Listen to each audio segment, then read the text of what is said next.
Please, don't scare me like that. I was giving my research report some much-needed consideration. But you were just standing over there, staring into space. Not at all. I was just thinking of a name for a new subspecies of sweet flower I propagated. It has seeds that are 4 times as large as normal. Oh, are you interested? Wonderful. Next time, please allow me to show you the fruits of my work. It's a shame. If I wasn't coming to this mountain, I would have brought some samples with me. Yeah, weren't you doing research in the city? How come you're here? Timaeus and I were helping Albedo organize research data. Timaeus just left, in fact. You didn't run into him? Sure didn't. He said that he wasn't as sharp as Albedo when it came to data. By quite a long shot, in fact. The significance of some things Albedo is able to grasp almost immediately, but we, on the other hand, take considerable time. I fear that this must be the difference in our knowledge and experience showing. Timaeus seemed rather depressed about the matter. He said he was going to take a walk, so I'm currently settling the leftover affairs myself. I was originally going to take a look around myself after finishing up here, but unexpectedly, I gleaned some interesting data from these reports. But, well, guess my search for secrets will have to wait. Secrets? Ooh, what secrets? Actually, do you two have time right now? Don't have anything on us but that. Then, could I ask you for a favor? In truth, I feel like Albedo is concealing something from myself and Timaeus. But isn't he your teacher? What would a teacher have to hide from his students? That's true, but I feel like he's always hiding something. It is my personal guess that it is some great secret of alchemy. Wait, how are you so sure? Timaeus and I are both passionate researchers of alchemy. If it was anything else, Albedo wouldn't have any reason to hide it from us. You do have a point. Could you help me investigate what it is that Albedo's hiding? Please. I'm just too curious. What do you think? Yes! Thank you, thank you! All right. Let's take a little trip, shall we?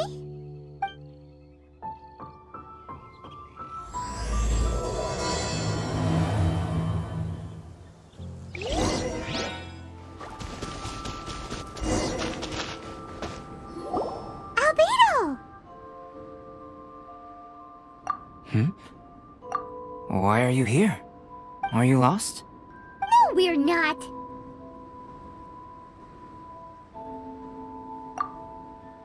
A secret? Hey, what are you doing? Our mission calls for a delicate approach. Sure, but still. Actually, you've arrived at just the right moment. I have business with you too, in fact. Here, catch. Huh? What's this? As you can see, it is a sword. I did not make the sword. However, I did add some alchemical touches to it. Would you like to try it out? My research indicates that this sword has some unique properties. Only you can use it, but I need to gather data from it quite urgently. So, could I bother you to use it in battle? Wait a second. How can there be a sword that only one person can use? Very astute of you. This sword has indeed had a curse laid upon it. An ordinary person would be unable to wield it at all. However, you are an exception. Huh?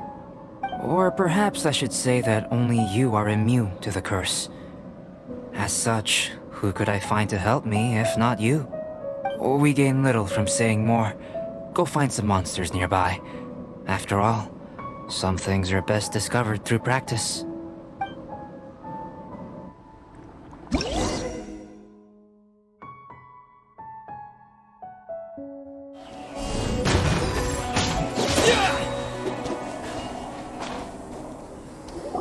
Over here! It's with this brat!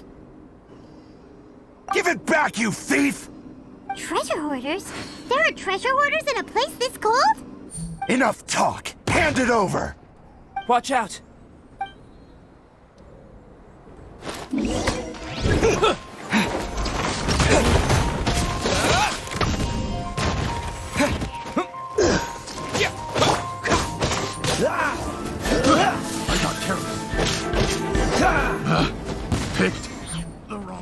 Now that's rich! Treasure hoarders calling us thieves? They certainly arrived quickly. Goodness, no. They seem to have been talking about this sword. What's going on? Why are you looking at me like that? Of course I didn't steal this sword. Not long ago, the Knights caught a band of treasure hoarders outside the city. The goods they were smuggling were also impounded. This sword was one of those items. We believed it to be stolen plunder, but no one came to claim it. Nor could we find out where it came from, so it languished in our stores. I noticed it quite by chance while in our storehouse. To tell you the truth, such an old sword would see little use outside of alchemy.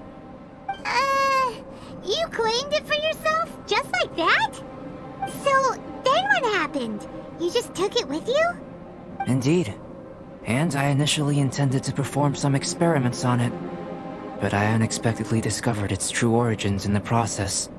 This ancient-looking weapon once passed through the hands of a now-deceased blacksmith. It is a legendary, magical sword.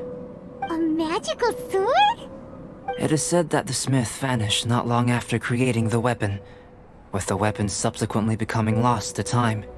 Working backwards from its eventual fate as plunder, one can guess that it was then stolen by the treasure hoarders, where it remained in obscurity till recently. The blacksmith who made this weapon disappeared? That's kinda spooky. No wonder it's cursed.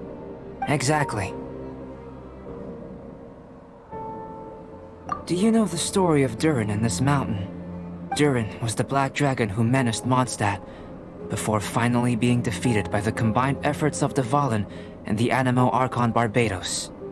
After a fierce battle, the vanquished Durin crashed to ruin here, falling into the thick snow. Snow gathers atop this mountain and never melts, which is a most curious phenomenon. Which leads one to wonder, was Durin's fall here purely by chance, or was it intent?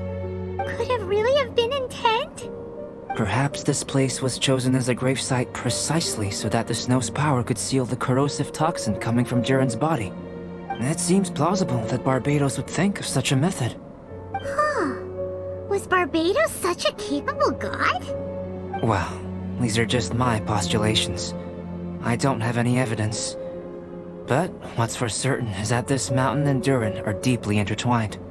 In fact, I believe that the very sword in your hand has Durin's remains in it. A dragon's remains? Indeed. The dragon's eyes, claws, and scales ground into dust before being used to coat the blade. In this way, Durin's corruption and venom entered into the sword and became the source of its power. This is very advanced craftsmanship. I presume that having successfully forged the weapon, the smith must have tried it out themselves in their joy. But using the sword in battle would have allowed the corruption to seep through the blade's handle and into their bodies. Ordinary mortals cannot withstand such power.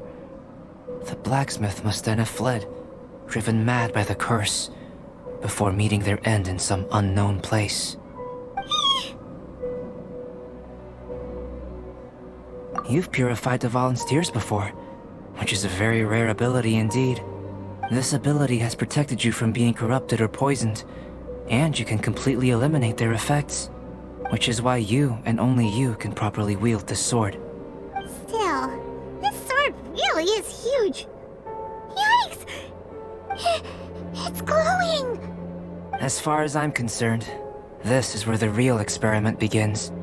This sword is still very weak at present. However, it is able to absorb energy, and through that, it is able to constantly become stronger. In some sense, you could even say that it is a living thing. Well then, traveler, adventure with it to your heart's content. I need you to help it grow. I believe that we will soon have all the proof that we need.